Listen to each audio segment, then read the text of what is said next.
और इसी के साथ चलिए अब तीसरी महत्वपूर्ण खबर अंतर्राष्ट्रीय जगत से जुड़ी हुई, जहां गाजा में जारी युद्ध को लेकर अब पश्चिमी देशों का रुख तेजी से बदल रहा है। फ्रांस के बाद अब यूनाइटेड किंगडम यानी यूके ने भी इजराइल को दो टूक चेतावनी दे दी है।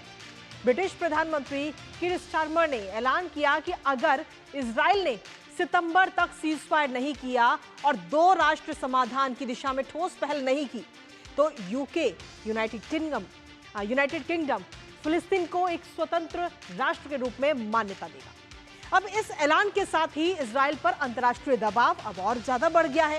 फ्रांस के राष्ट्रपति इमैनुअल मैक्रों पहले ही सितंबर में फिलिस्तीन को मान्यता देने की घोषणा कर चुके हैं।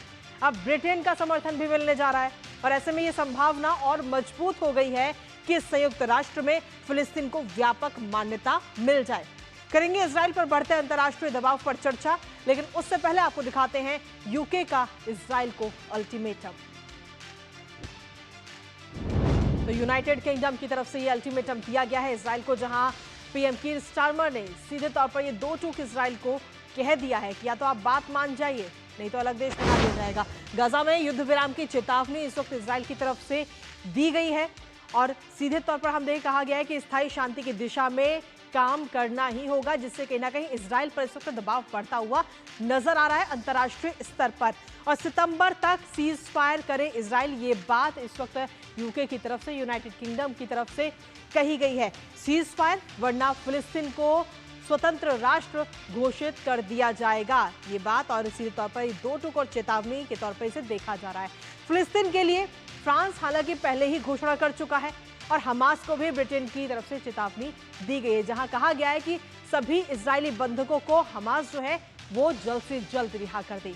गाजा की शासन व्यवस्था में निभाएगा, कोई भूमिका नहीं निभाएगा, ये बात भी कही गई है। तो ऐसे में ब्रिटेन का मुख्य लक्ष्य गाजा में जमीनी हालात को बदलना है, लेकिन देखना होगा कि ये जो चेतावनी दी गई है इस वक्त इजराइल को, उस चेतावनी का कितना असर इजराइल पर पड़ता हुआ नजर आता है। क्या वो संघर्ष विराम करता है सितंबर में या नहीं, नजर इस पर रहेगी। लेकिन इसके साथ ही आपको बता दें कि ब्रिटेन पर इस वक्त इजराइल भी भड़कता हुआ नजर आया और इजरायली विदेश मंत्रालय की तरफ से सोशल मीडिया प्लेटफॉर्म एक्स पर पोस्ट किया गया और कहा गया है कि ये कदम हमास को इनाम देने जैसा है।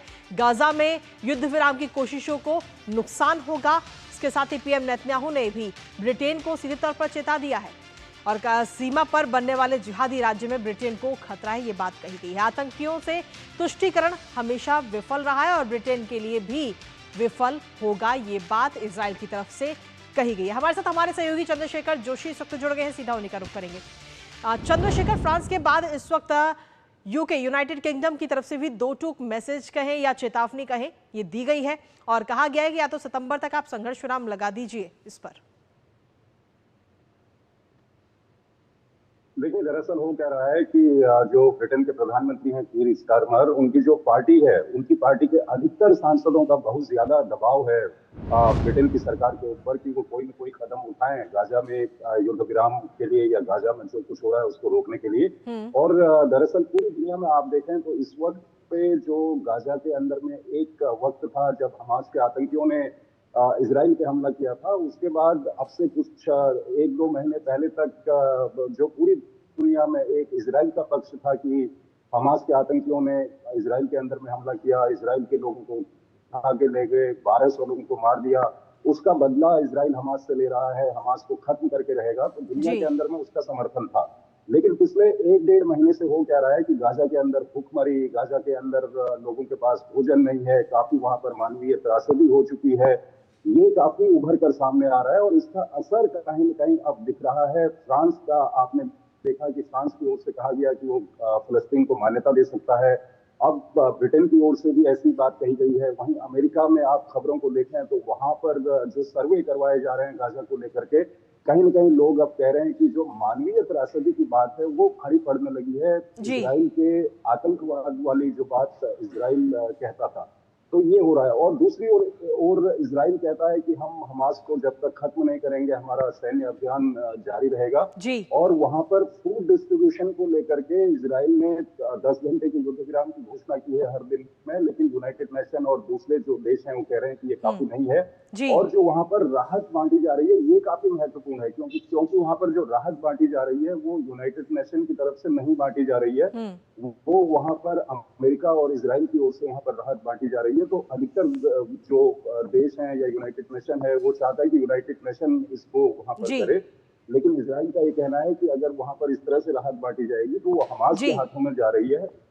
इजराइल इस तरह की बात कर रहा है, लेकिन जब तक इजराइल और अमेरिका इसको लेकर के साथ खड़े हैं और कहीं ना कहीं हमास की ओर से कुछ इस तरह की बातें नहीं आती, क्योंकि हमास भी कहीं पीछे नहीं हट रहा है। हमास कभी नहीं कह रहा है कि हम अपने आप को निशस्त्र करेंगे या जो बंधक हमारे पास हैं उनको छोड़ देंगे। तो वहां पर युद्ध विराम होना बहुत जरूरी है। ये जो मान्यता देने वाली बात है, फलस्तीन को मान्यता देने वाली बात, ये एक डिप्लोमेटिक प्रेशर जरूर है, लेकिन इससे कुछ होने वाला है नहीं। मान्यता देकर भी वहां पर कुछ होगा नहीं। चलिए, इस पर आप अपनी नजर लगातार चंद्रशेखर बनाए रखिएगा और ताज़ा अपडेट हम तक पहुंचाते रहेगा। फिलहाल बहुत बहुत शुक्रिया हमारे साथ ताज़ा अपडेट साझा करने के लिए। और